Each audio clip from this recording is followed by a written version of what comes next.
problems. This is going to be a great 1 hour presentation. So we saw some comments online that we should have tested this beforehand, and we did start 20 minutes ago. We did. And best laid plans as COVID-19 has taught us. Anyway, thank you to Real Estate Journals, as well as all of today's participants for a discussion we've titled Commercial Real Estate in a Post-COVID World.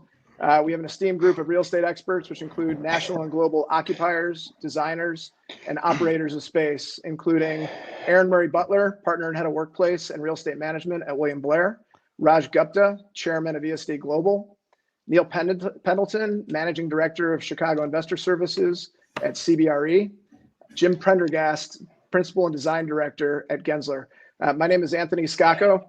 I am a principal and executive vice president at Riverside Investment Development, a Chicago-based real estate investor and development company. So our hope today is to cover expected changes in real estate design and operations, emanating largely from behavioral and prioritization changes for office space occupiers. Prior to COVID-19, most employers work intensively in supporting your organization's operations, and both of you have a national/global perspective. Erin, how is your business and how are your employees handling this crisis and the transition to work from home? I think overall, well, it's been a huge transition. As you may know, we really aren't a work from home or haven't been a work from home environment. Everyone has a dedicated seat in our offices. So to shift to everybody working from home was a big change for us. And I think everyone has adapted quite well. I'm proud of the fact that we have 5 different generations working in our firm, from traditionalist to iGen, and everyone has embraced the technologies that frankly were always there, but just hadn't been used to the extent they're used today. So for us, I think it's about being very proactive and listening to the challenges that our colleagues are seeing as we adapt to this, and then taking time to train and educate people. But taking that approach, I think, has made it a fairly smooth transition, and allowed people to continue on doing their critical business. Neil, same question to you. I guess I would just add to what Erin's saying. There's no doubt we as a company have figured out how to leverage technology in a way that, and the tools that we've had for frankly a long time, but have never really been forced to use them. Now suddenly there's literally a call after call, conversation after conversation that is a Zoom call, or old school, what now seems like old school conferencing, or anything in between. It's been great, but as evidenced by the start of this conversation, technology is great when it works, and there is no replacement for people getting together and actually having an in-person conversation about whatever the topic is, how you and being able to solve a problem much more definitively. I don't know what the percentage is, but I feel like I probably operate 80, 85, 90% as well as I do at the office and when I'm in person with my various colleagues. It's just different, but it's okay. Jim and Raj, both of you lead design-focused firms where collaboration is a key facet of executing your work. Yes. Jim, how has productivity, communication, and collaboration been impacted? It's been relatively smooth, and we've been working on the cloud for quite a while. I think the other trade-off has been we all dove into the Microsoft Teams world all at once, the deep end of the pool. Designers who are in the middle of submittal reviews on projects while we do the shop drawings virtually are having these materials sent to their homes instead of working on a pallet table in an office, looking into the proper lighting. So we're doing an awful lot of that back and forth, which is an awful lot of FedExing going on, and also using online sources like Material Bank, which have been a godsend, frankly, where you will go online even at 11 o'clock at night and they get it to you by 9 or 10 the next morning. So it's been really, really phenomenally helpful. Raj, same question to you. Yeah, so for us, we certainly did see a drop off in productivity in the first few days. It wasn't because of our technology, it was just because of life. Everyone had to get their kids out of school, check on their parents, get groceries, just kind of adjust to this new reality. But after that, things kind of leveled off. And, you know, the reason for that is because we did go to a distributed workforce model about 3 years ago. And we do this for our clients as well. But for us, we did it for competitive reasons, not because we saw a virus coming. You know, we're working all over the country. We want to attract and retain people from anywhere and have them not necessarily have to check into our Chicago, San Francisco, or New York offices. So I'd like to share some lessons learned, because I know people in the audience are looking at this distributive model. Some things where we spent extra was improving our firewall. You know, it keeps the bad guys out, but it can also be a bottleneck and keep the good guys out. So we had to spend a considerable amount of money improving that. We also moved certain applications to the cloud. And when you go to SaaS models to access your programs, it also brings up cybersecurity issues. So we spent a lot of time and money making sure that our data is secure no matter where it got accessed or downloaded from. And then finally, you know, we're talking about AV tools. We just had an experience with it starting this webinar. You know, many people in the audience may have built out spaces in recent years, and they probably saw that their AV costs, especially hardware costs, have gone up, and up. To make the distributed model work, we are spending more on AV, but it's on those software tools that the others have already talked about. But the biggest cost of all was training everyone on how to use those tools. And that helps keep productivity up. So that's been our experience. Seems like we're still getting a lot of comments regarding the quality of the feed. So our AV IT issues might not necessarily be resolved. So apologies to the audience for that. Absolutely. We are showing 5 bars of connectivity. We're trying to figure out on the back end if there's something else that's causing a log jam. But right now it's showing us that everything is perfect. So we'll keep working. Okay. Todd, Okay. you might want to remind the group that there'll be a video of the full program on YouTube posted subsequent. So hopefully that'll come through 100% clear. So rapid fire questions. Do you see current circumstances increasing, reducing, or leaving your real estate needs unchanged over the next 24 months? Erin? Well, I don't know. I would say that's very hard to determine. It's definitely going to change. I can say that.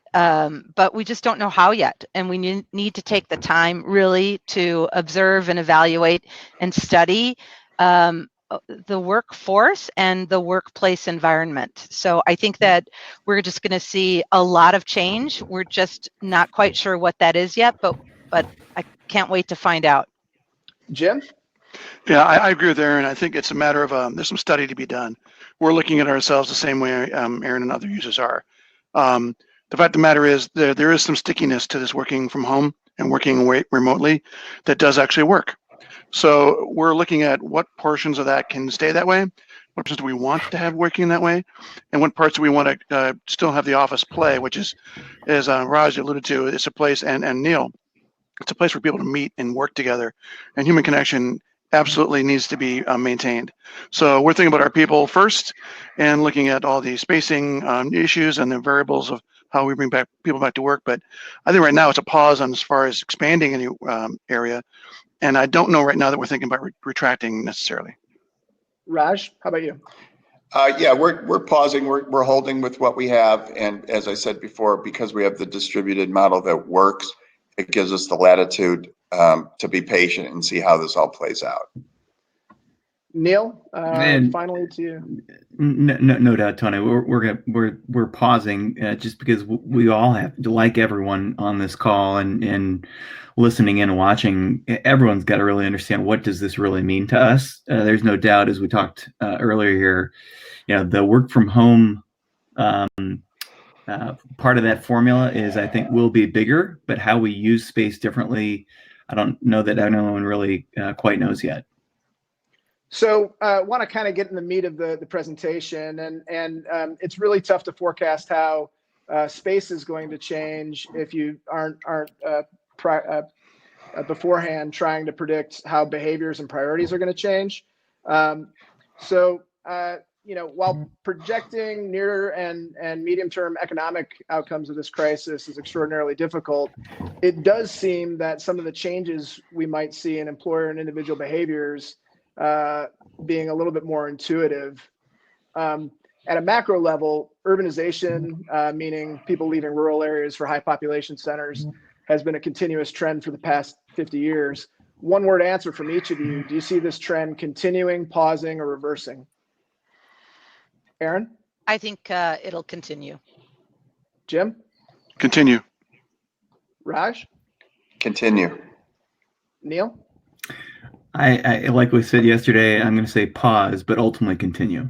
Okay. So we don't think cities are going to necessarily, and migration to cities be hugely negatively impacted.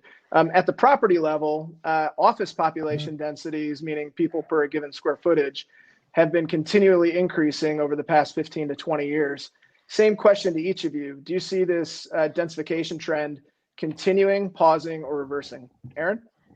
I think we'll see a pause. Jim? Yeah, pause and redefinition. Raj? Pause. Neil? Yeah, 4 for 4. It's a pause.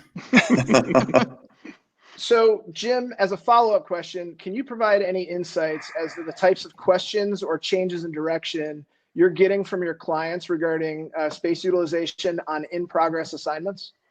Yeah, sure. What we're seeing now is, well, people are thinking about, depending on the project type, they're worried about what the densification process could mean. I mean, we recently did a study for a prospect looking at a large floor plate environment with a lot of benching, a lot of typical, what we could say, maybe best practices, state of the market kind of density. And moving more towards this 6-foot centers or 6-foot spacing was kind of a big eye opener because it reduced the density of a floor by 27%. So it's not likely that people are going to rush in the market and get another 30% of space.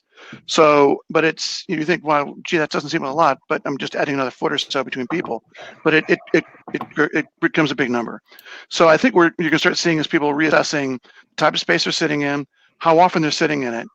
I don't know that you're going to see an awful lot of embracing of the idea of hot desking or hoteling as much in the future, just because of the lack of confidence in that space being clean and safe when I arrive. And then you might see more of a shifting work, people coming in long, the work day might get longer, but only maybe 2/3 of the people in the office at any given time. And that may be by day or by hours. So I think people are looking very fluidly or looking at a very agile and fluid work models. And again, because some of the stickiness is happening with working from home. So Doug Marks asked the question, what percentage of the tenants do you anticipate staying with the work from home model? And Jim, I mean, it sounds like what you're saying is if space utilization is going to stay fairly neutral, in order to de-densify their space, people are going to implement alternative workplace strategies on a more broad-based basis. Yeah, I'd say so. I mean, the thing also to realize is a lot of our clients that were already having some work from home for a work-life balance, families with young children, maybe dealing with an aging parent, what have you. So there was already some policies in place. Some of the law firms we deal with already had that in place, and they were actually kind of kidding about how it was being too successful, and the associates weren't coming in the office enough, and their partners are worried about how do I mentor a young staff. So I think that this now creates a different lens to look at the same problem, or to look at the same tools, I should say. So, social distancing is a term that's now part of everyday vernacular. Erin, do you believe individuals are going to be less inclined to have close contact with others in a public professional setting on a relatively permanent basis after COVID-19, even post-vaccine? No, I think that right now we're in a very odd time in the world, and people are cautious, and people are taking those precautions. But I think that this is not going to be the way it will be forever. But I do think it's important. Everybody has a different personality and a different feeling about it, and I think there are levels of anxiety, and so those levels of anxiety or level of comfort are what will help determine how people act or react in those situations. And I think the people who are a little bit more anxious will, probably be more cautious for longer than those who aren't. this kind of touches on to the next question. I mean, a small portion of the population has always resisted interacting with the built environment, meaning doors, buttons, etc. You might call them germaphobes, although that term doesn't really cast aspersions any longer. Do you think that this behavior is now going to extend to the majority of individuals? Erin? Well, I don't. I think that we're at a moment in time, and I think that people are being more cautious and more concerned. What I think about is in a workplace environment where you have people who may be more concerned or overly concerned for longer periods of time, and people who don't, and what happens when they intersect, right? When you bring them into the workplace, and how is that going to impact the organization and the facility? So it's something that I think we need to talk about and educate and continue to observe, so we can guide people and give them good information. So Jim, Raj, and Neil, yes or no, rapid fire, more germaphobes or not on a permanent basis? Jim? I think it's going to be an issue that has to be resolved in the short and long term. It'll have legs. People will be concerned about it for some time. Raj? Yes, until there's more testing and a vaccine developed. Neil? I just think fundamentally, yes, it might be on a small basis, but it certainly has raised the awareness to just the simple concept of washing your hands after you touch something. No doubt. So we've been talking about behaviors and how behaviors might change. And that really kind of leads us to what is hopefully the meat of this presentation, given your all expertise, which is, how is the built environment going to respond to these changes in behavior and priority? While we covered, several kind of individual and corporate level behaviors and operational changes, Erin, could you just kind of start by touching on the top questions you're getting from staff about your facilities when it comes time for them to fully return to the workplace? So I would say overall, it's about feeling safe in the environment and getting to the workplace, right? Commuting has been a big question, but to me, that's all part of feeling safe, being back in the workplace.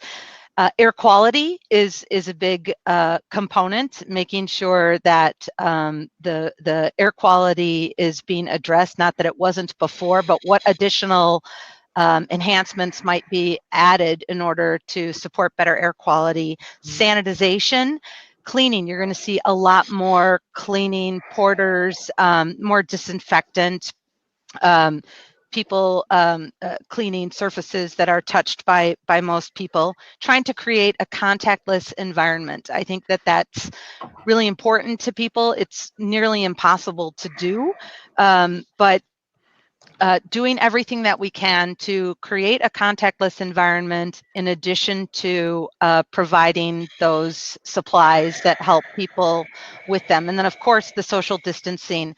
And that's the responsibility of everybody, right? A facility and a landlord can do everything that they can to put all of these processes in place, but social distancing needs to be embraced by all. So on April 20th, Harvard Business School did a white paper on healthy buildings, which includes the following quote: offices with the premier health story will get the tenants and the premium rents, and offices without it will lag. I know that at Riverside, our discussions with experts on this topic uniformly conclude that air quality is perhaps the single biggest means by which a building impacts the health and wellness of its occupants. Raj, could you list the top factors and design elements that directly impact air quality? Yeah, well, when we talk about indoor air quality, the thing that we want to do first, and, I support all of those things Erin said, the things that we want to do first is remove the source of the contaminants. So when we wanted to get rid of carcinogens from tobacco smoke, we banned smoking in buildings. So the best thing to do is, since this is coming from people, is to encourage people who aren't feeling well to stay home. There's talk about doing thermal scans and things like that. But we know that's not 100% effective, especially when a good percentage of the people are asymptomatic. They don't show signs that they have this disease. So what are the other things that we can do? One thing is bring in more outside air. So when we bring in more outside air from our ventilation system, what we're doing is diluting the concentration of the contaminants, and that will help stem the spread of the disease. And it's not just bringing in the outside air. We have to make sure that it gets distributed to the space effectively, because too often what happens is the ventilation system recirculates the air, and the fresh air doesn't get down to the breathing level. So we have to make sure ventilation effectiveness is there as well. Other things we can do, since we're bringing in more outside air, we can increase the amount of exhaust from our toilet exhaust systems, general exhaust systems. We want to make sure we maintain a positive pressure in the building, but turning up some of those exhaust systems will also help directly expel airborne contaminants. In our buildings, we recirculate most of the air in the building. So it's really important that we look at filtration. How can we clean the air better?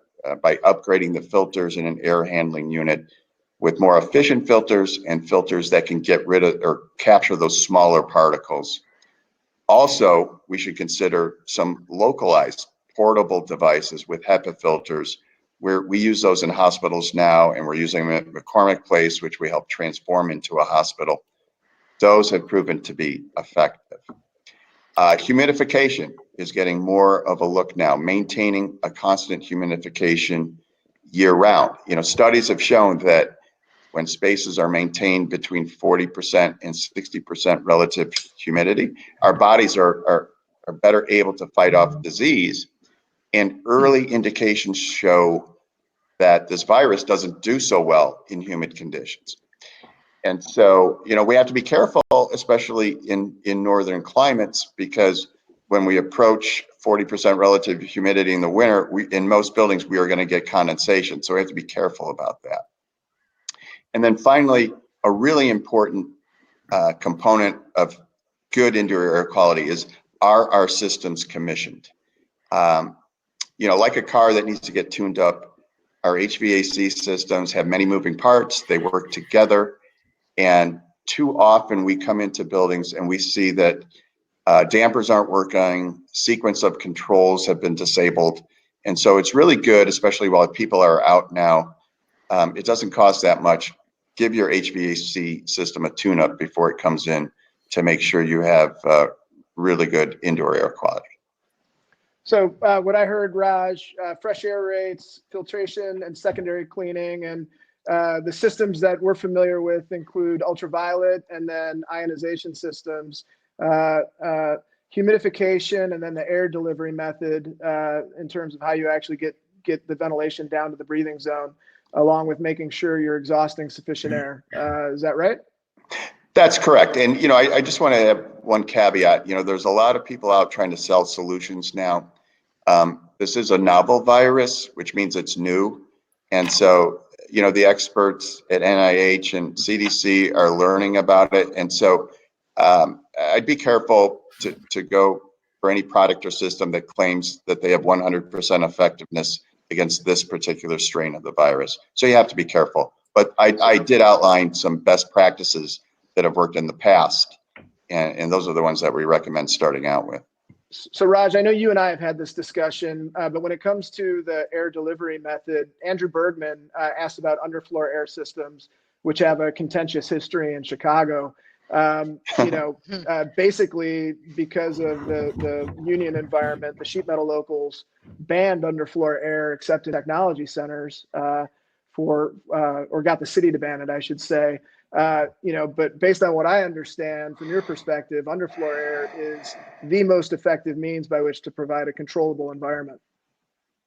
Well, I don't know if I would go and say in every circumstance, underfloor air is the best, but we have used it quite effectively.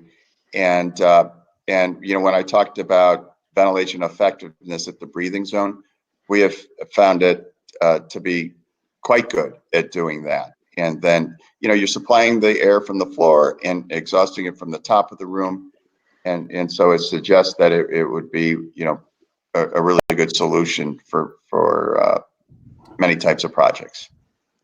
So Erin, by direct experience, 5 years of it, with you. I know that your team is an anomaly when it comes to evaluating real estate decisions. But prior to COVID-19, do you believe the technical concepts that Raj just mentioned regarding air quality are discussed sufficiently during most tenants' evaluation of their real estate decisions? I would say probably not. And I mean, it's a lot of information, right? And I do think that our approach, and we have spent a number of years together working and preparing for the space that we have at 150, but the information is complex, right? And it can be overwhelming. And most, I would say, real estate folks and facilities managers don't necessarily have all that technical expertise, and maybe don't know even what questions should be asked.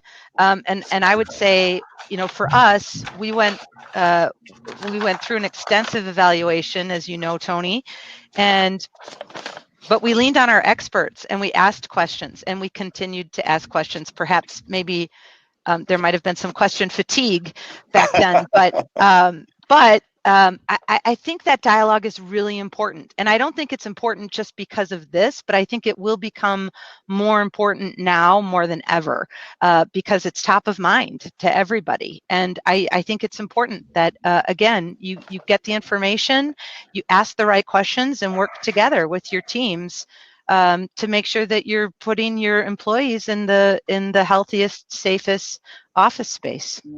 Well, speaking from the developer's perspective, I can say unequivocally that having an educated consumer makes the other aspects of the process immensely easier because you can actually focus on objective criteria that are essential to that tenant's operations, which ultimately is any real estate owner's job, is to help their clients operate their businesses more effectively. Neil, do you believe that most tenants in buildings that CBRE manages actually know how their buildings currently perform in terms of air quality and indoor environment? Well, whether they're buildings that CB manages or otherwise, I think I would guess that there is probably a pretty large majority of tenants that are aware, but I don't know that I would say that they're overly educated. To Erin's earlier point, there's a lot of information that you got to kind of churn through as a tenant is going out and looking at various buildings, whether it's their existing building that they might want to stay in, or they're actually going to go out and look at the market.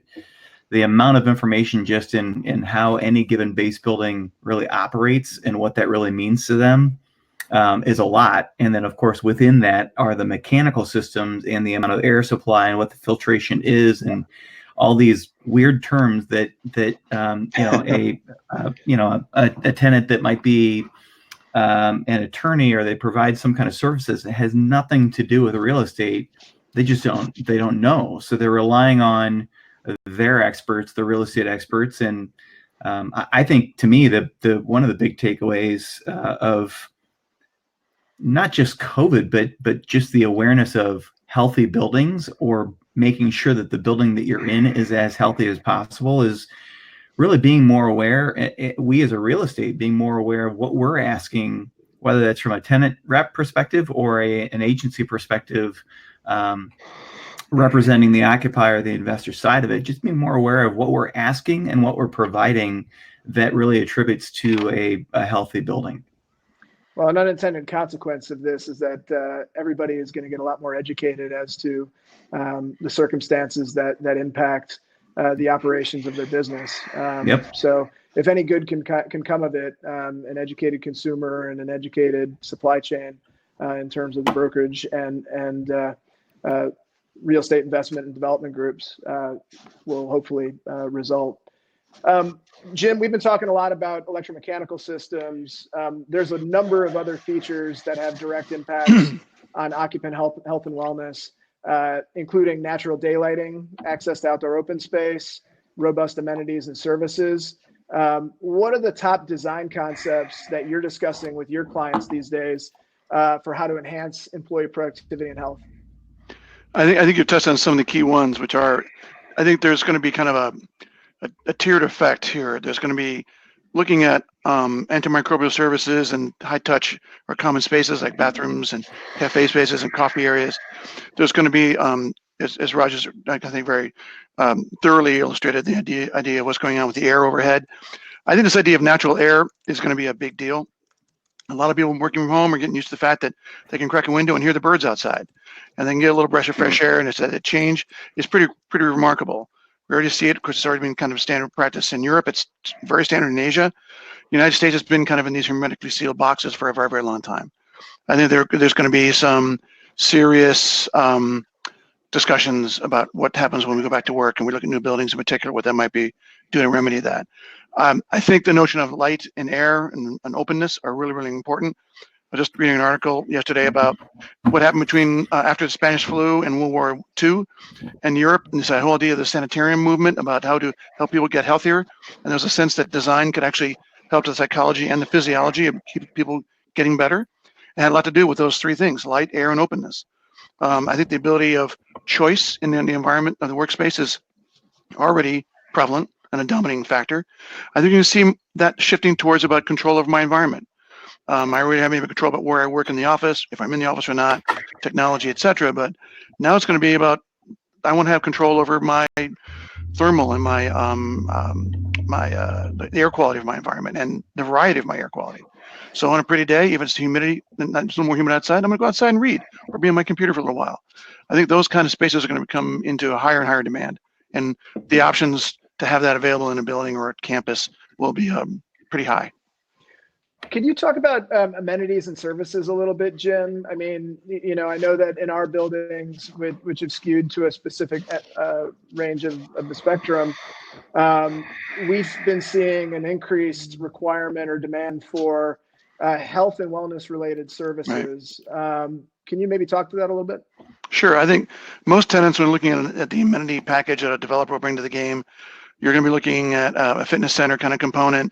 You're going to be looking at social spaces, the club, the lounge environment, co-working, built-in facilities as well. I still think those are going to be relevant. I think people want to have the ability to move around, maybe get away from a space that might feel is getting a little too claustrophobic or a little too dense. I think food service becomes a bit of a new challenge. I know that in our office, for instance, we're not going to be having open buffets anymore. There's concern about controlling food quality and access to others around it before it gets to you and delivered to you in your hands, your control over accessing it and ordering it. So I think the type of food services that are in buildings might shift a little bit. A lot of our tech clients have kitchens. The way they provide that food and distribute it will probably change. I don't think that's a near-term change. I think that could be another one of those sticky elements of this environment we have going forward. What about outdoor space integrated into the leasing premises? I know that Chicago has at least 3 good days a year where you can go outside, but hey, that's not true. That said, you know, Erin's space at 150 North Riverside has 3 separate outdoor terraces that they can utilize. 4, sorry. Yeah, no, I would agree. I think even before the veil dropped on our condition today, almost every tenant we're talking with and looking at a new building or et cetera are looking at, can we have the option for outdoor space on our floor?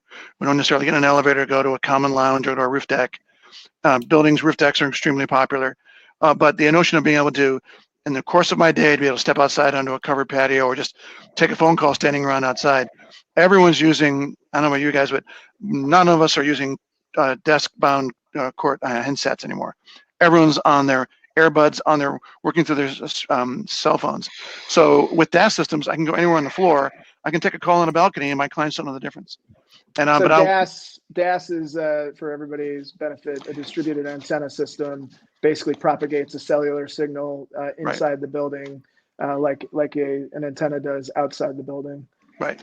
So Raj, Jim touched about on the ability for tenant control over more precise tenant control over the indoor environment. What are some design concepts that you're seeing regarding the operation inside the tenant space that might speak to that demand? Well, for existing buildings, you know, I think transparency is the key, measurement and verification. Erin and actually all the panelists talked about how most people don't understand the nuances about how these systems work. And so if we can be transparent about it and measure things and show the occupant that they are in fact in a building that has adequate filtration, for example, I think that would be really good. And I would simplify it. I wouldn't overcomplicate it. You know, as I mentioned before, the disease is transmitted by people, both healthy and sick people exhale carbon dioxide. So if we measure, and we can do that easily now. We can measure the levels of carbon dioxide in a space and show the tenants and in some cases, what we've already doing is interlocking that with the building controls to bring in more outside air. If that level rises to be, say, 500 parts per million above the measurement of outdoor levels. And so there's devices now that you could read the temperature, relative humidity, which we talked about earlier, carbon dioxide, VOCs, all in one device. And so I think transparency will be a big part of things moving forward, both from the landlord side and the tenant side, because landlords are going to want to approve it. In terms of new buildings moving forward, I think we're going to see more of a emphasis perhaps on direct outside air systems, where we can actually bring more outside air to a particular floor or maybe even to a particular zone based on these readings that I just talked about. So I think that's something that you're gonna see more of that in the future. Because after all, just one more point, you know, in the short term, we're gonna raise operating costs when we bring in all this outside air and do these other things. It seems like a small price to pay in the short term. But as we move forward, you know, obviously owners are gonna look at the cost to install things, the cost to operate them. And so we do need to optimize the solutions that we propose.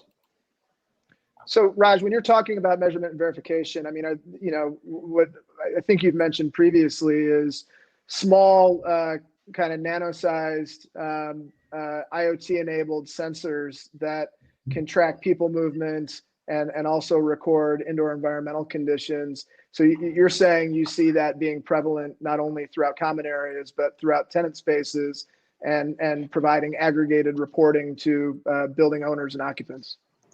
Absolutely. And, you know, the smart building apps, you know, we use one in particular that can take that information and do something with it now and connect to the building systems to make changes as appropriate.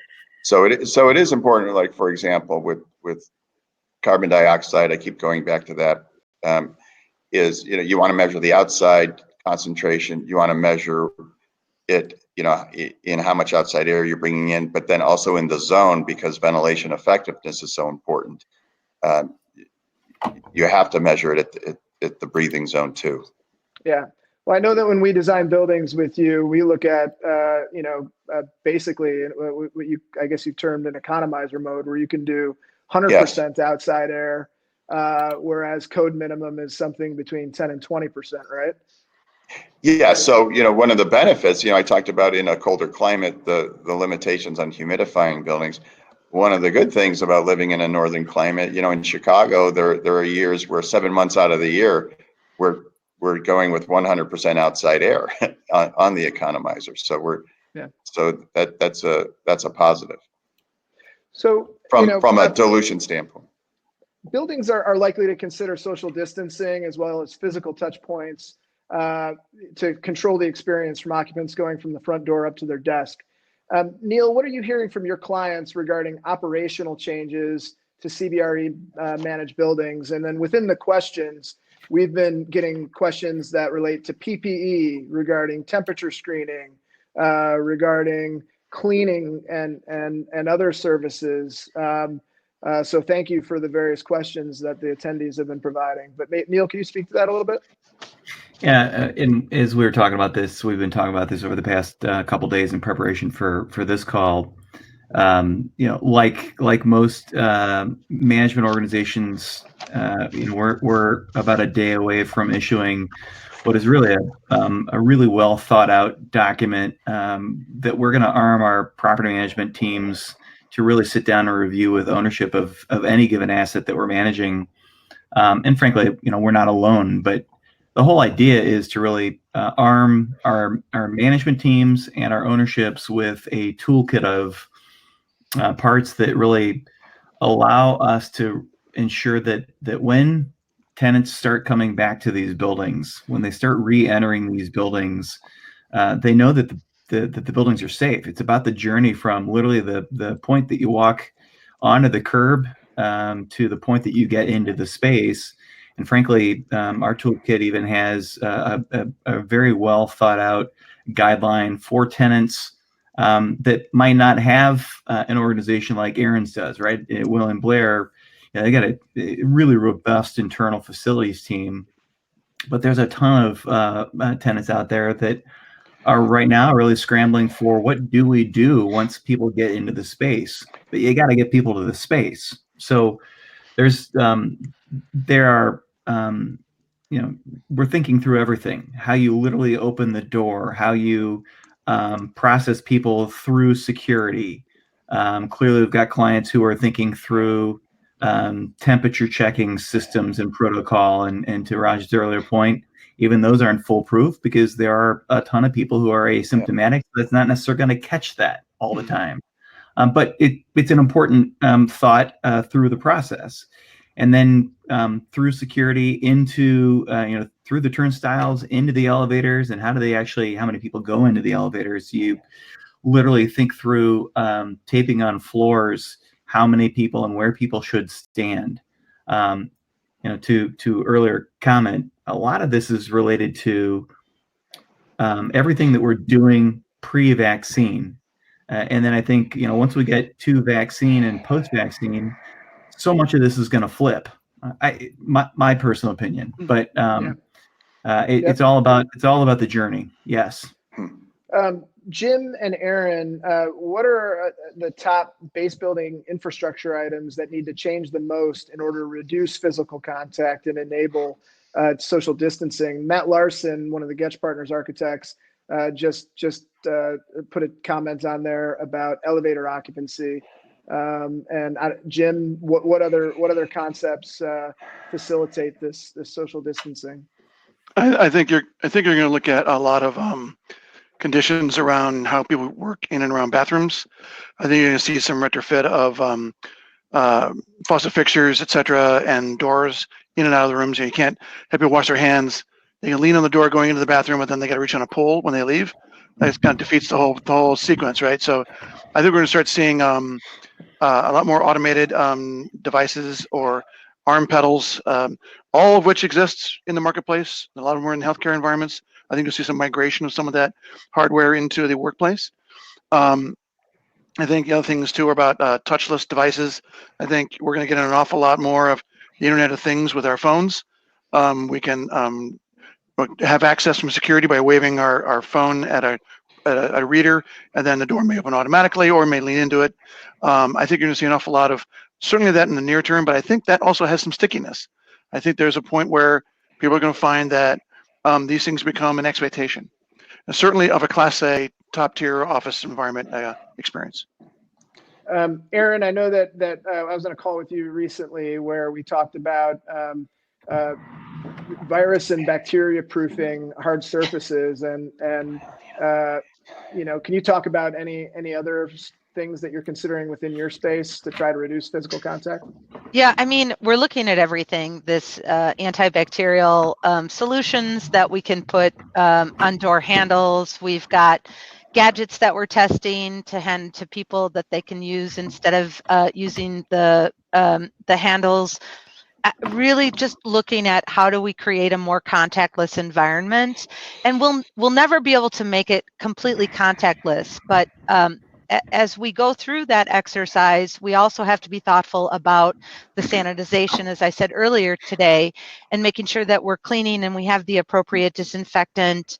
There will be broader PPE, I think, expected, both at the building level and at the tenant level, and frankly at the colleague level, right? There's some personal responsibility as well that goes along with it. I think in our building, because we have destination dispatch elevators, there's not a real need to touch buttons, with the exception to go to a floor. Other than that, we don't. But there are even more touchless systems out there. So I think that although Neil was commenting on, things will start to go away and probably not be at the level that it is today, I do think that we as real estate people and facilities people will, because of this, will always keep this as a top level of criteria as we go into buildings. And hopefully we will come out of this more educated and be ready to ask those questions. I also think on the building side, asking about the maintenance programs, understand your maintenance programs for the HVAC systems, ask the questions. I know that at 150 there's an increase in replacement of air filters as an example, but those are good questions to ask. Understand what the facilities provide, which will ultimately, as Neil said, give people an opportunity to come to a building where they feel it's safe. So you mentioned elevators and destination dispatch controls, and what's really interesting is some of these learning algorithm-based systems, such as DD elevators. They allow you a lot of flexibility. You were challenging us on how to minimize the population on the elevators, no more than 4 people or whatever. And, with these computerized systems, you can actually, set infinite variability in terms of how many or how few people ride on any car. So do you see that as being kind of an important facet to kind of controlling distance between people? I do. And I think because we've had conversations about this just recently, I think it'll be very interesting for us to work together to test, to understand how quickly we can move people from floor to floor or floors. We expect everywhere that the number of people in an elevator will be reduced, and that could have an impact on time to get to your floor that we hadn't experienced in the past. So, we've done a couple practice sessions, and I had jotted down notes of the various things that you guys had talked about. And I think the Real Estate Journals team will make this available not only in the video that gets posted to YouTube, but potentially as a follow-up item. But these are kind of non-abstracted, so very objective physical modifications and operational modifications that we talked about today that are really in response to some of these behavioral challenges, behavioral changes, I should say. And up in the right-hand corner, I included an image that we extracted from this Harvard Business School study that seemed to be pretty comprehensive relative to some of the things that we've been talking about. Really, I guess what I'd like to close with for each of you is, and I want to leave enough time for Q&A, but what are your immediate lessons learned on this? And understanding we're not through the difficulties yet. What is the thing that most comes to mind when you think about how your organization is going to be operating, tomorrow and into the future? Raj? Well, I think, I've been doing this for 36 years, so I've been through a few different downturns. And what I find is thinking back to how we got through the other ones. And so like the other ones, right now we're facing a high degree of uncertainty that's leading to fear, panic, anxiety. And so as a leader, what I think is really important is that, or as leaders in our company, is that we try to over communicate, that we're as transparent as possible with both the good news and the bad news, and that we remain very flexible because circumstances are changing every day and we just have to be ready to pivot.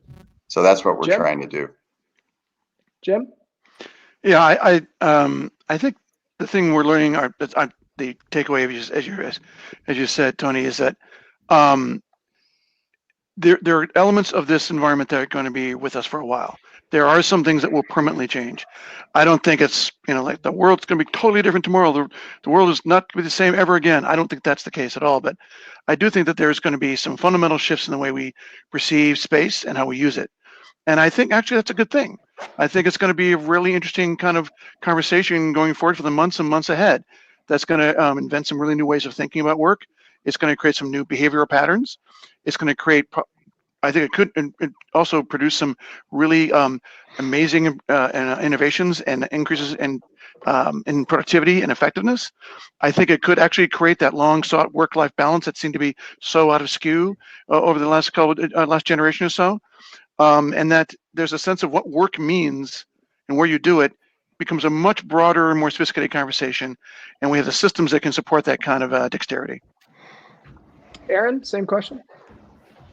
So I'm the optimist in the group, I think, and I will say that it's not so much a lesson. What I've learned is that people are resilient, and this has been a big change for us and for many, for our world, and they've adapted. And I mean, I'm just taking this opportunity to learn as much as I can about what that means to our company, to our employees, and how we can help take all of this information that we're learning that we didn't anticipate and incorporate it into our future designs, our future workplace strategy initiatives. But for me, just seeing the resiliency of our employee population and how they've adapted has been inspiring. Neil, same question to you. Yeah, Erin, I totally agree with you on the resiliency. I think along those lines a little bit, I think it's also been pretty amazing to see how positive people really have been. They're always looking for, as I've said many times, the silver lining. What are the good things that are coming out of this? And ultimately, I think we will apply to, our culture, Jim, to your earlier point, to the kind of the work mindset, maybe hopefully bringing a little balance to how you actually get work done, but in a different way. Mm-hmm. I think relative to our business, it is going to change how we leverage tools that we have, but ultimately, I do think, and this sounds a little self-serving, but I'm not intending it to be, I do think it, for companies like us and CB, it will also show clients why they go and engage a company with a platform like we have, because of the resources and the people that we've got and the tools that ultimately we're able to deliver. But I think from a business overall, I think we're all going to come out of this in a much better place to be able to deliver the best outcomes for our clients. And that sounds very marketing like, but it's really intended to be very genuine and honest.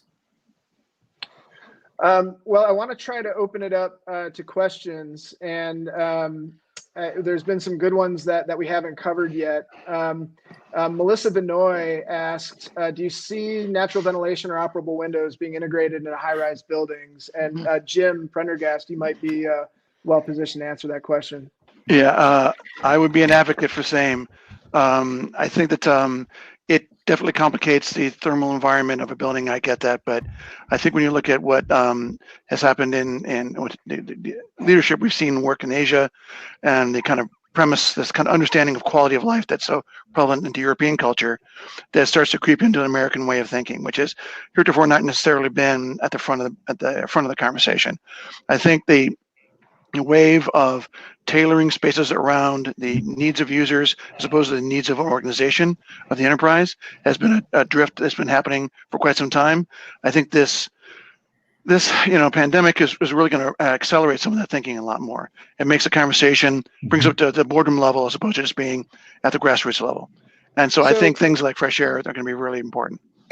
So Matt Tony. Baker, go ahead, Raj, sorry. Yeah, just a couple of things we have to be careful on, with natural ventilation. We like it, we've used it before. In an urban environment with the high-rise buildings, those floor plans tend to be bigger. And so we have to figure out, how are we going to get the outside air to those interior spaces? And then just in a really cold climate, it works better in warmer climates. We have to just be careful of stack effect issues that can happen.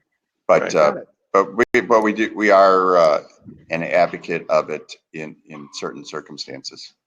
So Matt Baker asked, do you expect tenants to start shying away from recent office trends such as open offices and hot desking? And it's kind of a double-edged sword, right?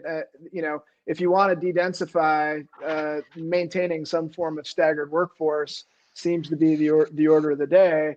But having multiple people use the same space seems to be directly contrary to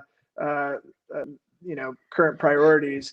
Jim, do you maybe want to talk about hoteling and free addressing as a long-term design concept? I think that's not going to come back. I think there's just too much. I mean, even when we did it with hoteling for like clients like Deloitte, there was always, this goes back many decades, frankly, but there was already then hygiene issues, like who was here before me, what's going on. I'm relying on an invisible workforce that comes in at night that does or doesn't do, a great job.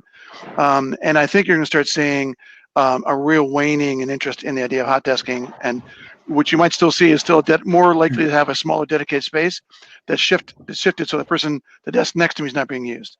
And so we're spacing them across from each other. This is certainly in the near term. But also I think the shifting is becoming something that's getting some traction in a lot of conversations we have with clients. It might mean a longer work day. It might mean the advent of a truly effective 4-day work week.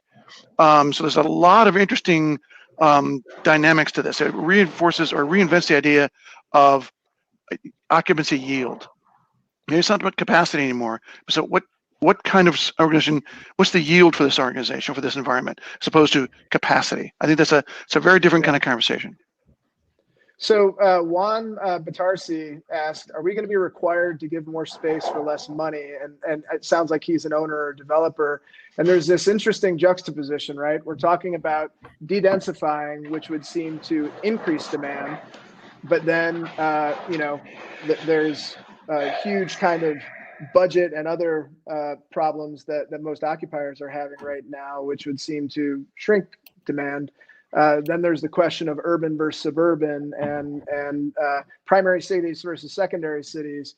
But on the whole, what's really interesting, all the discussion that we've been having has pointed to the concept that new buildings are kind of essentially advantaged over older office stock to address a lot of these newly prioritized indoor environment and health and wellness concerns, which would seem to point to a flight to quality a little bit. So, Erin, you're obviously a user of high-end space. Where do you land on that kind of that tension? Well, I think it's very early to tell, right?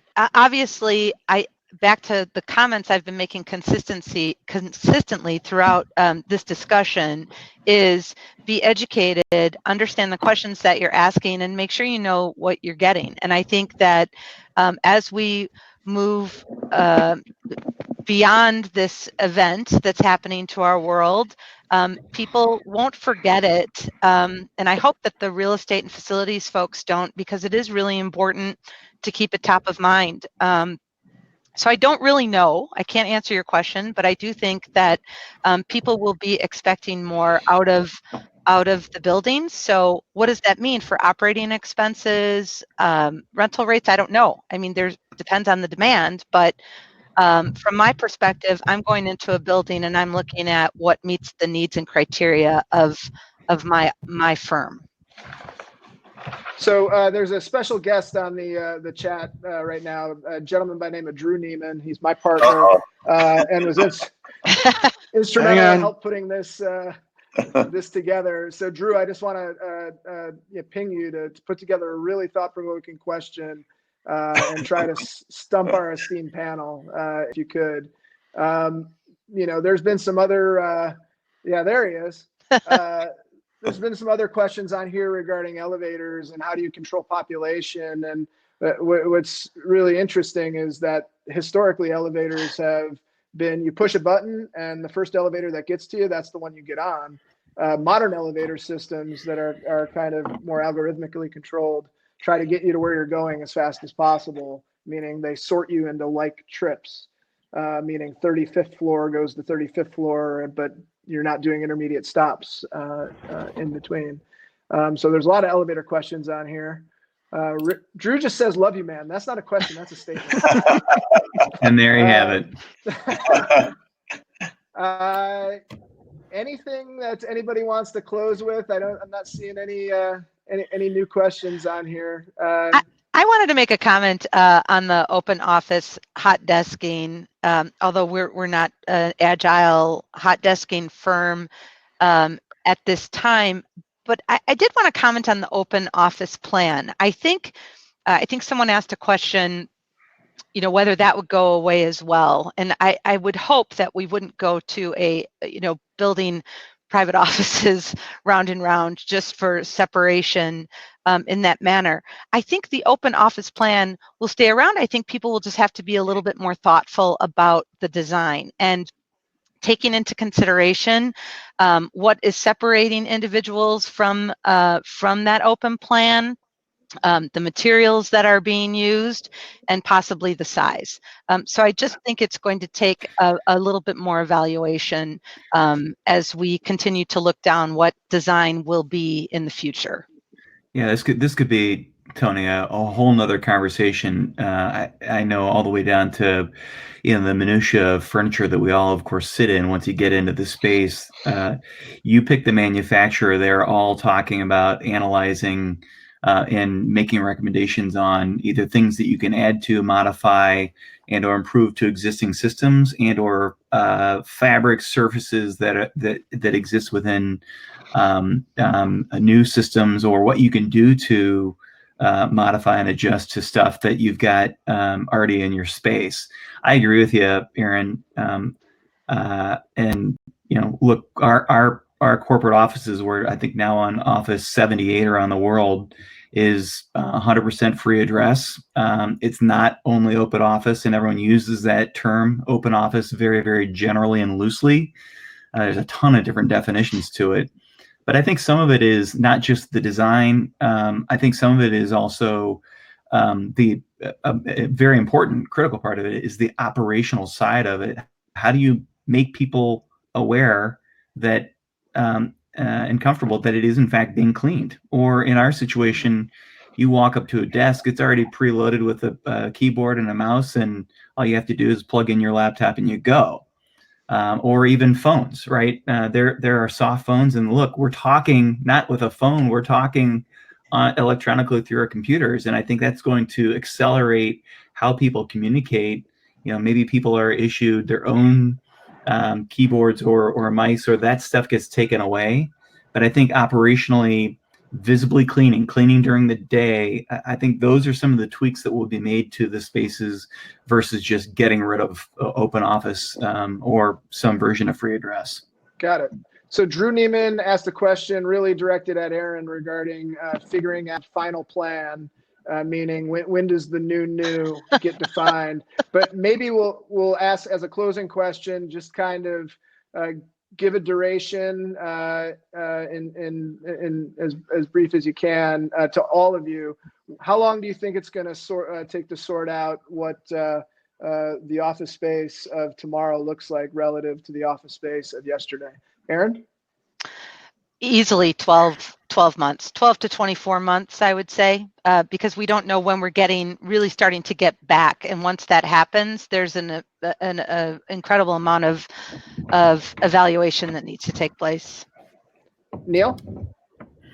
Yeah, I think so much of this is dependent on the vaccine, and then how people react to how they operate within an office environment post-vaccine, and they know they don't have to quote unquote worry about it. It becomes much more of an event like the flu or the cold, which also is a virus. But I think it all depends on how long does it take to actually find that vaccine. I guess that's my answer.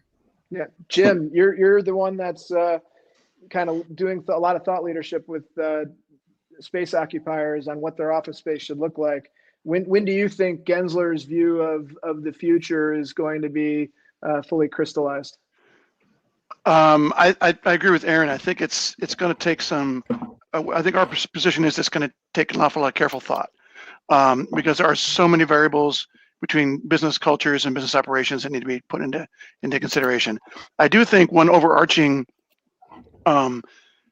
dimension of this that has been proven out with what we're going through now is the fact that the modern work environment, in order to prosper, has to really understand the ability of being agile. How can it respond to unanticipated events, whether they're surges in markets, new business opportunities, mergers, acquisitions, scaling up or scaling down? That space itself and the way it's thought of, managed, built, budgeted, has to really think about the ability to be surge centric. It has to be able to adapt pretty quickly, and that makes the conversation much more sophisticated and much more not necessarily complex, much more layered. And that means more agility, maybe less mass customization, but more kind of understanding a much more nuanced and deeper layering of what the conversation really needs to see. Raj, close the show to you. Okay. Well, I Bring it think, home. yeah, yes, sir. I think when it comes to the things that we talked about with measurement and verification, I think new standards are going to come out in the relatively short term, say 3 to 6 months. And I agree with Neil and the other panelists that we'll have to see when a vaccine is developed before the new normal happens. And I would say that's at least a year away. Well, I learned something from you guys every time I talk to you. We genuinely appreciate your continued partnership as stakeholders in some of the various things that we work on. Thank you to Real Estate Journals for putting this on, and thank you to everybody who attended. Thank you. Thank you. Thank you for having us.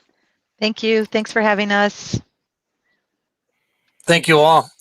For the viewers, we will put this on YouTube. I'll clean it up here this afternoon. We'll get a nice, clean 1 hour and 5 minute long version on YouTube. Here's the address right now. If you're still on, if you're one of the 300 people still on, write that down.